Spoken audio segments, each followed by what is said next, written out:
તો ગામના કેટલા લોકો નોકરી કરી રહ્યા છે? માનો કે 1800 ની વસ્તી છે, 1200-1800 ની વસ્તી છે, તો એમાંથી કેટલા લોકો અત્યારે નોકરી કરી રહ્યા છે ને કેટલા લોકો નોકરી નથી કરતા?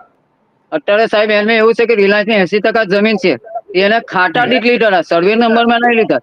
એટલે ઘર તો ને ઘર દીઠ એક જ વ્યક્તિ, એટલે લગભગ એની અંદર અમારી 700 એકર જેવી જમીન છે. એની અંદર 700 જમીન છે, પણ અત્યારે 100 કે 110 લેન્ડ લોઝર રિલાયન્સ ની અંદર આવેલા છે. જ્યારે એબીજી સીપીઆર ની અંદર 118 લેન્ડ લોઝર હતા. હા, એટલે પ્રશ્ન તો છે જ એનો પ્રશ્ન, એનો મતલબ. અને આ રિલાયન્સ ત્યાં બનાવે છે શું? અત્યારે શું બનાવે છે? અત્યારે તો પ્લાસ્ટિક દાણા ને એવું જ છે, અને પૌષ્ટિક છે, ગેસ છે, એવું બધી મતલબ કે ગેસ આઈટમ છે કે આ કેમિકલ પ્લાન્ટ છે.